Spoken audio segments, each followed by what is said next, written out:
Now, joining me to speak more on this aviation mishap is an aviation expert, Olumide Ohunayo. Uh, Mr. Ohunayo, thank you so much for joining us to talk about this. Now, let's start with what happened on Sunday. What do you think could have caused the Air Peace plane to skid off the runway in Port Harcourt? David, don't go into speculations. As they say in the industry, we have to wait for the outcome of the investigation. But then, these are the options that are before us. One is either the aircraft pilot did not touch down at the beginning of the runway, maybe somewhere in the middle of the runway, and had to overshoot, or there was a windy condition at the point of touching down, and that made him veer off the runway, which is another possibility. Again, it might have touched down and probably the runway condition. It might be wet, they might have rubber or debris, or even the condition of the tires. So there's so many options there that you cannot pick one now until when the investigators come out and say this is why the aircraft. Again, it might even have landed appropriately there, but maybe the braking system did not work to capacity. So to don't work to optimal capacity, and that's also ensured could not hold the aircraft down. So all these options are open while we wait for the investigators to come out and tell us what really happened.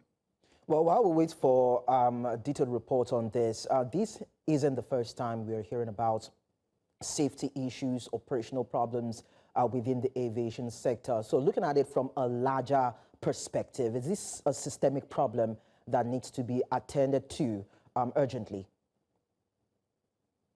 Well, let me put it this way: we are not doing badly when it comes to safety. You've seen I'm heading of crashes all over the world in the last 1 year, and aircraft accidents and incidents.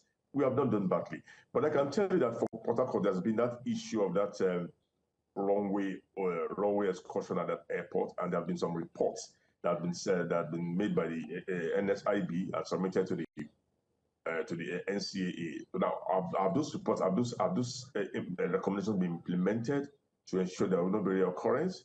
I think that's an area we need to look at now. If some of those reports have been implemented, so we don't get a reoccurrence. I am not saying that is linked to this, because if this is confirmed to be human error, then it has nothing to do with the runway condition or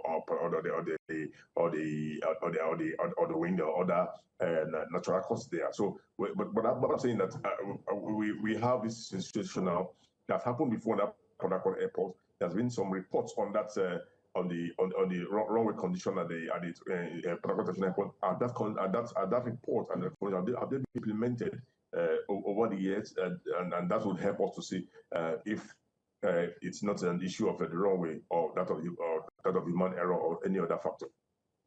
Well, this would actually cause some sort of panic with the passengers and, of course, disrupt their plans or flight plans, basically. What do you think that the air authorities and these airlines should be doing to manage the situation as regards the air commuters?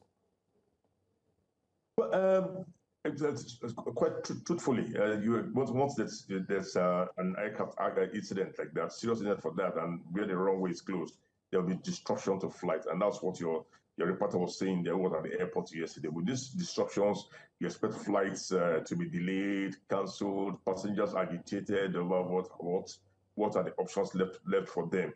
And the airport owner, Federal Authority of Nigeria, have now reopened the runway, but with a shorter distance, 2,700 meters, not the 3,000 that the runway has. So 2,700 meters that is now open. It's not all aircraft that can land or use that airport now. So you would have to get the airlines would have to adjust their schedule now to the appropriate aircraft that can fly and use that 2,700 meters as a landing the runway that it can use. So I think that's what we expect now. With that, flights will be delayed, some will be diverted, and it might take about 2-3 days before some of these schedules can return to normalcy. So yes, the airlines need to get across to their passengers, make alternate plans, okay, and even inform them about the situation at hand and why this has happened. I'm not talking about the incident. I mean, why the flights are going to be delayed or diverted. They must come clear to their passengers just Of course. and make alternative plans for the passenger. That's really the responsibility of the airlines. Definitely. And like the airport authority has done, they have put the airlines the runway available, and the airlines have to plan with that. Okay. Thank you so much, Olumide Ohunayo, for sharing your thoughts with us on this.